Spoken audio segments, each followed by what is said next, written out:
네, 검경 수사권 조정에 관한 여야 주요 정당의 반응들은 잠시 뒤에 여러분께 전해드리도록 하겠습니다. 먼저 자유한국당 소식을 전해드려야 할 것 같습니다. 지방선거 이후에 자유한국당 도대체 이 참패의 충격을 어떻게 극복해야 할지 뾰족한 수를 내놓지 못하고 있는데 김성태 원내대표가 오늘 의원총회를 소집했습니다. 지방선거 이후에 사실상 처음으로 모여서 앞으로 어떻게 할 것인가를 논의하고 있는 자리인데 사실은 의원총회에 참석한 의원들의 표정 밝지가 않았습니다. 김성태 원내대표 이야기입니다.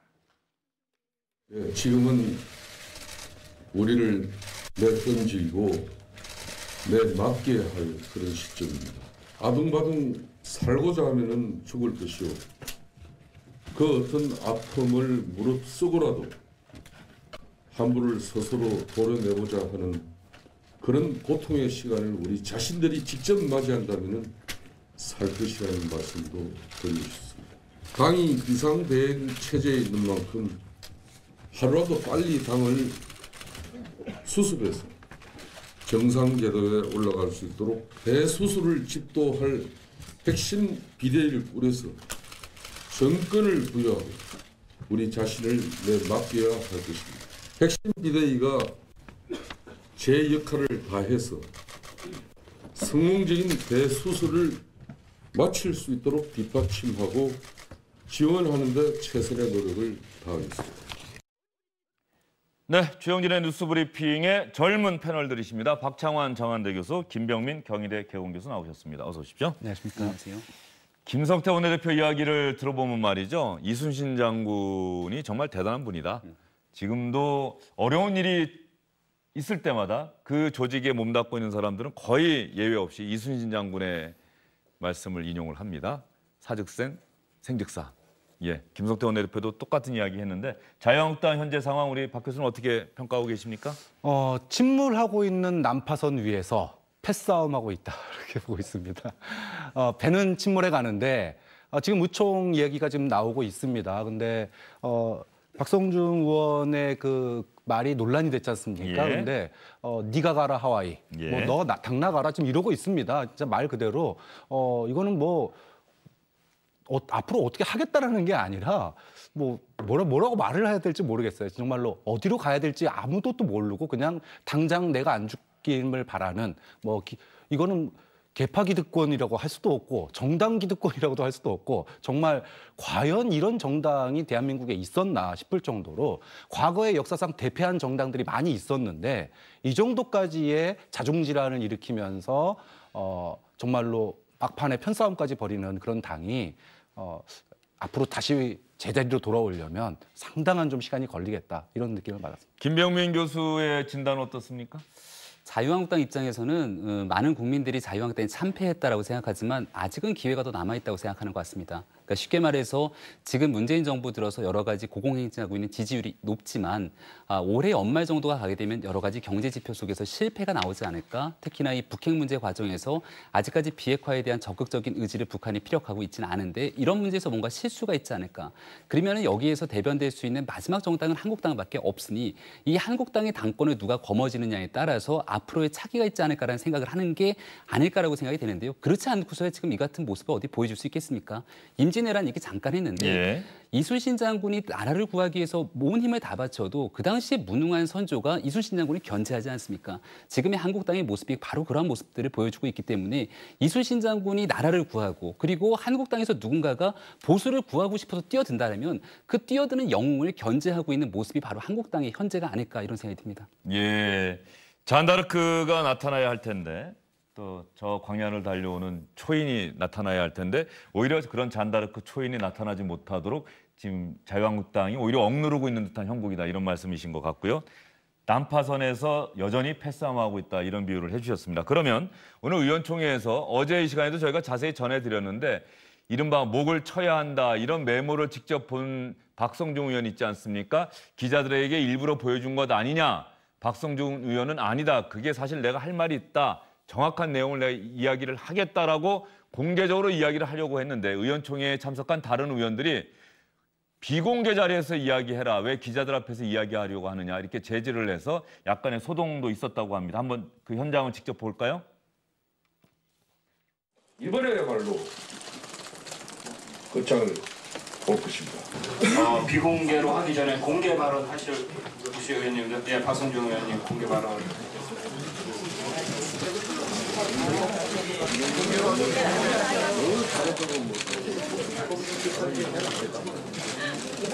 네, 공개 발언 하실 의원님들 안 계시면요, 저희 바로 비공개로 전환하도록 하겠습니다.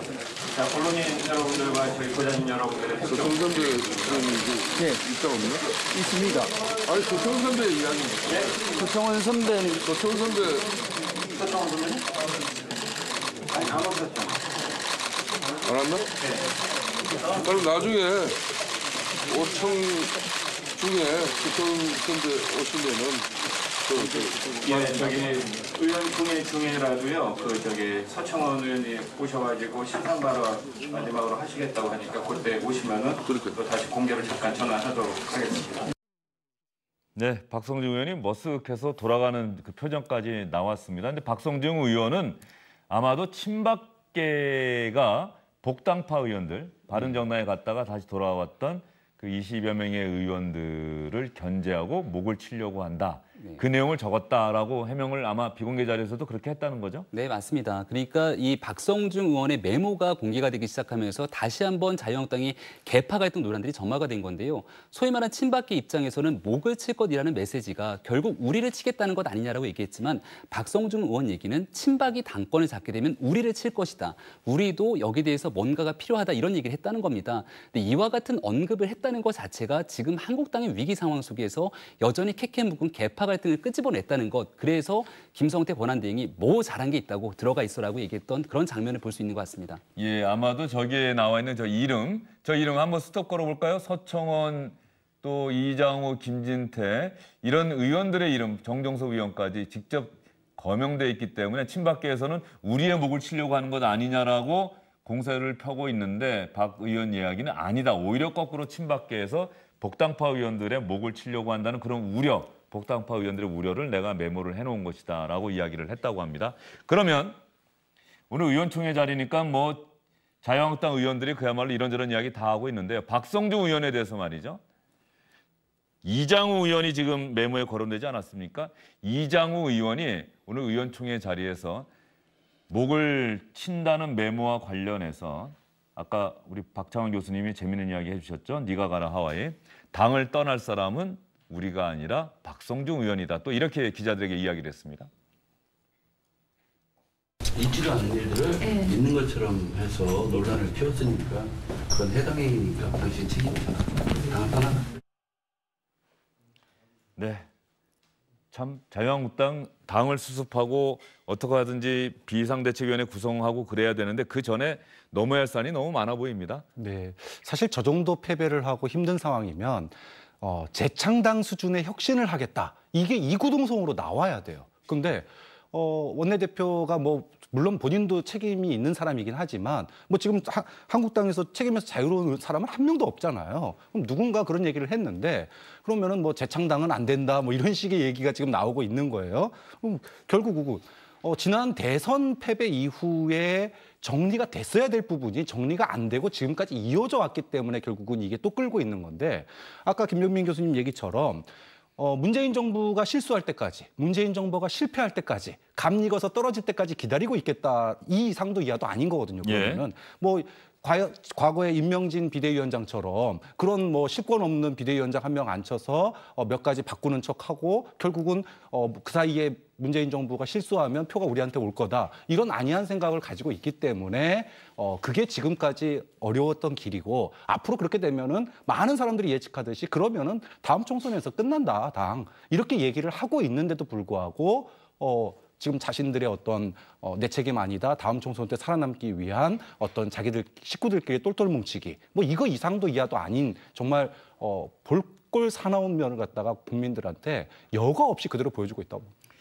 뭐 어떤 면에서 보면은 말이죠. 저희가 살다가 힘들 때 흔히 바닥을 친다고 하지 않습니까? 바닥을 치면은 이제는 올라갈 일만 남아 있다라고 하는 건데 지금 박창원 교수님 생각은 자유한국당이 바닥을 친 것 같은데 보니까 더 떨어질 바닥이 좀 있는 것 같다. 여전히 저런 모습을 보이는 걸 보니까 김 교수님 생각에 비상대책위원회 구성 전까지 이 논란이 어떻게 수습되거나 가라앉을 가능성이 있습니까? 당연히 가라앉겠죠. 지금은 비상대책위원장을 누구로 영입하는지에 대해서 일단은 힘겨루기를 하는 과정이라고 저런 생각합니다. 모습들이 다. 그럼요. 예. 그러니까 비상대책위원회 위원장을 애당초 김성태 권한대행이 스스로 먼저 발표했던 것처럼 자 지금부터 당을 재건하기 위한 비상대책위원장은 이분이다. 이분이 우리를 수술할 것이다라고 얘기를 한다라면 여기에 대해서 그 뒤늦게 사람이 선임되고 난 뒤에 친박계가 문제를 걸면 개파 갈등으로 비치는 것 아니겠습니까? 따라서 누군가를 데려오기 전에 먼저 힘겨루기를 통해서 조정할 수 있는 모습들을 좀 찾아가는 과정이 아닌가 생각이 되는데요. 그런 모습들을 일부 있더라도 이렇게 대놓고 국민들 앞에 보여준다라면 새로운 비대위원장이 정말 좋은 사람이 있더라도 누가 자유한국당이 비대위원장으로 오려고 하겠습니까? 안타깝습니다. 지금 비대위를 꾸리기 위한 비대위도 못 꾸릴 것 같아요. 그러니까 서로가 친박은 비박이 우리를 죽이려고 한다고 그러고 비박은 친박이 우리를 죽이려고 전혀 신뢰가 없거든요. 어느 쪽에서 비대위원장을 추천을 하든 결국은 저게 우리를 죽이려고 하는 사람이구나. 그러면은 그 사람 말을 들을 사람, 즉 소위 말하면 비대위원장의 이야기를 들을 사람이 아무도 없다라는 거죠. 결국 이렇게 되면 아무것도 안 하고 형식적인 정말로 관리형 비대위원장밖에 앉힐 수가 없다. 그럼 그 끝은 쇄신 없는 또 한 번의 비대위 쇼로 끝나고 말 거라는 겁니다.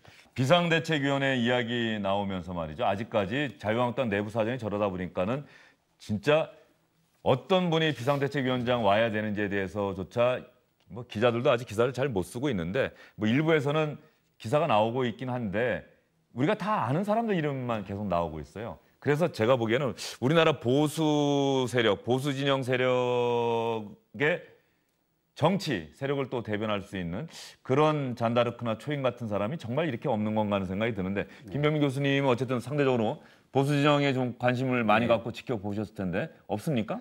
보수 가치를 정립해야 되고 첫 번째는요. 두 번째는 보수의 세대 교체가 필요합니다. 근데 지금 우리가 봤듯이 이와 같은 한국당 내에서 저 두 가지를 만약에 하려고 누군가가 나서면 그 사람부터 떨려져 나갈 겁니다. 그래서 일단은 이 엉망진창인 한국당을 장악을 해야 되거든요.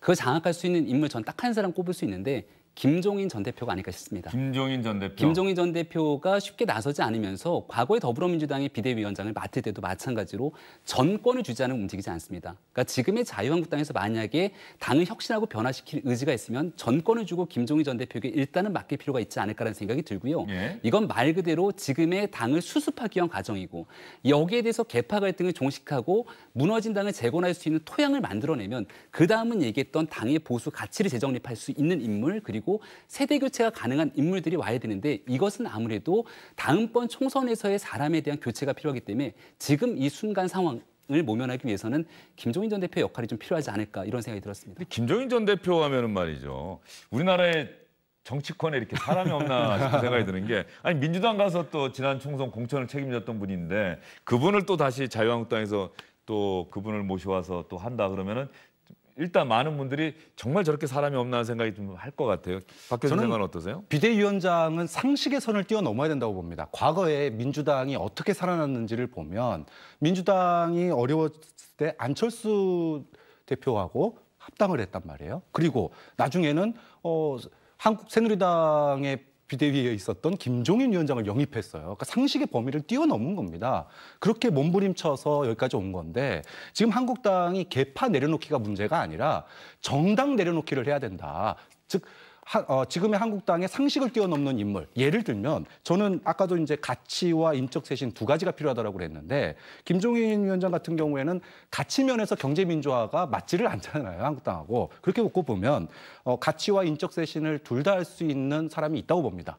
누굽니까? 정당 기득권을 내려놓으면 유승민 전 대표를 저는 영입해야 한다고 봅니다. 유승민 전 어차피 바른미래당 공동대표요. 어차피 당명도 버린다고 그랬고 예. 이념 정당도 버리겠다고 예. 그랬고 민생으로 가겠다고 그랬고 예. 그리고 그 개파도 인적 쇄신도 해야 되고 그렇게 따지면 그동안에 나갔던 그러니까 바른당에 안철수 대표 버리고 다시 와달라. 백기투항 해야 된다고 봐요. 예. 그래야지 가치, 보수의 가치, 그다음에 인적 쇄신 그리고 어차피 합칠 거 빅쇼의 어떤 그 새로운 변화 이런 것도 보여줄 수 있다고 보는데 과연 그걸 영입할 수 있을까는 별개의 문제입니다. 자, 그러면 두 분 사이에 반론의 기회를 한번 드리겠습니다. 네. 김종인 전 대표밖에 없느냐, 그렇게 사람이 없느냐라고 하는 지적에는 또 어떤 의견? 또 유승민 네. 전 대표 이야기를 했는데 말이죠. 유승민 전 대표 좋죠. 유승민 전 대표가 오면은 계파 싸움이 2개의 계파가 아니라 3개의 계파로 늘어날 겁니다. 여기에 대해서 일단은 무너진 당을 통합할 수 있는 리더십이 필요하다라는 생각이 들기 때문에 김종인 전 대표에게 전권을 줘야 된다는 거고요. 이 전권을 준다는 거는 그 전권 앞에 있는 구성원들이 동의해야 되는 겁니다. 그리고 김종인 전 대표의 역할 속에서 만약 의원들이 동의를 한다면 현재 무너진 당을 재건하는 역할까지가 김종인 전 대표의 역할인 겁니다. 그리고 나서는 총선을 앞두고 있는 기간 속에서 인적 쇄신과 가치 쇄신이 필요한 건데 거기에 걸맞는 인물들을 모셔야 되는 거죠. 하지만 적어도 지금의 한국당에는 새로 오려고 하는 사람이 없기 때문에 그런 이유가 불가능하다는 얘기 드렸던 거고요. 유승민 전 대표도 언젠가는 같이 할 수 있을 겁니다. 하지만 지금 이 순간 상황 속에서 유승민 전 대표가 오롯이 홀로 자유한국당에 들어오게 됐을 경우에 이 분란을 수습할 수 있을 것인가 현실 가능성이 매우 떨어진다고 생각합니다. 홍정욱 전 의원 이야기도 좀 나오던데 말이죠. 새로운 세대 교체 이런 이야기를 하셨으니까. 그러니까 인적 쇄신에 대한 홍정욱 전 의원의 역할도 분명히 있을 겁니다. 하지만 홍정욱 전 의원이 혼자 들어와서 자유한국당을 쇄신한다 그러면 지금 있는 구성원들이 와 홍정욱 전 의원 당신을 믿고 따르겠습니까? 이런 얘기를 할까라는 생각이 들거든요. 인적 쇄신에 대한 바람은 혼자서 하는 것이 아니라 집단으로 같이 모여서 가치 쇄신과 함께 이루어져야 되는데 그것은 2020년 총선을 앞두고 있을 때 이루어져야 되는 거거든요. 그때까지 방파제 역할을 누가 해줄 수 있는 것인가? 그러니까 여기에서의 김종인 전 대표의 역할이 있지 않을까라는 말씀을 드리는 겁니다. 저도 인적 쇄신은 한편으로 중요합니다만 보수가 다시 일어서려면 가치를 회복해야 된다고 봐요. 그러니까 기존에 극우 보수 가치로는 안 된다라고 하는 게 입증이 됐기 때문에 새로운 가치를 보여줘야 되는데 김종인 대표 같은 경우에는 그런 점에서 가치를 표방하기에는 너무나 안 맞는다. 그리고 홍정욱 전 대표 얘기하셨는데 그런 분들은 이제까지 삶의 궤적에서 홍정욱 하면 떠오르는 가치가 없어요. 즉 보수에게 또 유권자들에게 한국당이 미래에 어떤 가치를 가져갈지 삶의 궤적을 통해서 예를 들면 김종인 그러면은 민주경제가 나오듯이 경제민주화. 그렇죠. 유승민 그러면은 시장 자유주의에 입각한 보수 이런 어떤 캐치프레이즈를 가지는 스토리를 가진 사람만이 저는 그 가치를 대변할 수 있다. 그런 점에서 현실적이진 않지만 지금의 한국당이 다시 살아나기 위해서는 그런 보수의 가치를 가진 사람이 어쨌든 위원장이 돼야지 비대위원장이 돼야지 가치를 갖다 재정립하는 일에 단초를 풀 수 있다고 봅니다. 짧게 한마디만 해도 될까요? 홍정욱 전 의원, 그러니까 보수의 가치 얘기인데 보수가 회복해야 될 게 하나 있습니다. 홍준표 전 대표가 무너뜨렸던 보수의 품격을 회복해야 되거든요. 그러니까 홍정욱 전 의원이 갖고 있는 여러 가지 이미지 속에서 과거 국회의원 시절에 이정희 전 대표를 찾아가서 눈물을 흘리던 야당의 의원에게 손수건을 건네줬던 신사의 품격 같은 보수의 품격을 되살릴 수 있는 이미지 있는 정치인이 필요한데 적어도 그 역할은 충분히 해낼 수 있을 거라고 생각합니다. 예, 지금 두 분 말씀 듣다 보니까는 저는 그 말씀 나누시던 도중에 말이죠. 대중가요 가사들이 많이 생각이 났어요. 우리나라 대중가요 가사 쓰시는 분들이 참 대단하다. 몸부림친다라는 표현이나 신사의 품격이라고 하는 또 드라마 제목도 기억이 나고 말이죠. 이 대중문화 속에서 나올 수 있는 그러한 단어들이, 표현들이 다 동원되고 있습니다. 자유한국당 내부 사정이 그만큼 심각해 보이는데 말이죠. 말씀드린 대로 자유한국당은 이렇게 앞으로 어떻게 할 것인가를 논의하기 위한 의원총회를 하다 보니까는 오늘 검경 수사권 조정과 관련해서 아직까지 뚜렷한 입장을 내놓지를 못하고 있습니다. 다른 정당들은 반응들을 내놓았습니다. 두 분 같이 전에 간단하게 좀 질문을 좀 드려볼게요. 먼저 민주당, 여당이니까 오늘 정부 부처가 합의해서 내놓은 안에 대해서 당연히 환영한다는 반응을 내놨습니다. 자유한국당 말고 다른 정당입니다. 바른미래당, 기계적으로 검찰 권력을 떼어내서 경찰에 부여하는 것은 문제다. 약간 문제의식 보이고 있습니다. 민주평화당, 진일보했다. 높게 평가한다. 다만 국민 의견 수렴 아쉽다. 높게 평가한다는데 방점이 있는 것 같고요. 정의당, 우선적으로 환영한다. 설치법안, 이건 아마 고위공직자 비리 수사처 설치법안을 조속히 논의해야 한다는 그런 이야기인 것 같습니다. 이런 식이라고 한다면 결과적으로 앞으로 국회 논의 과정에서 상당한 진통이 있을 수도 있겠다 싶은 생각도 들어요. 각양각색의 반응들이 나오기 때문에. 물론 민주당 의석이 가장 많긴 합니다만 과반은 안 되고 말이죠. 앞으로 전망을 짧게 한번 해주시죠. 저는 통과될 거라고 봅니다. 그러니까 한국당이 지금과 같은 상황이라면 일치단결해서 반대 여론을 조성하는 게 쉽지 않다. 그만큼 정부가 이번에 내놓은 안이 상당히 합리적인 부분을 많이 담고 있기 때문에 일부 변화는 있을 수 있겠지만 저는 통과될 거라고 봅니다. 네. 저는 바른미래당의 입장을 보니까 조금 어렵지 않을까라는 생각이 드는데요. 국회 선진화법 때문에 사실은 과반 의석 훨씬 더 많은 의석이 필요한데 저렇게 약간은 부정적인 입장이 필요하지 않습니까? 제가 봤을 때는 많이 조정하고 고민한 안으로 보이는데 결국 여론이 어떻게 움직이느냐에 따라서 정당이 조금 입장이 바뀌지 않을까 생각이 됩니다. 네, 검경수사권 조정은 대한민국 정부 수립 이후에 한 번도 시도해보지 못했던 그런 안입니다. 이제 새롭게 권력기관들을 새롭게 세워야겠다는 문재인 정부의 의지가 담긴 검경수사권 조정, 정부가 발표했다고 해서 끝난 게 아니라 이제 국회의 입법 과정, 국회의 법 개정 절차를 거쳐야 된다는 점 다시 한번 여러분께 말씀드리겠습니다. 오늘 두 분 뜨거운 토론 잘 들었습니다.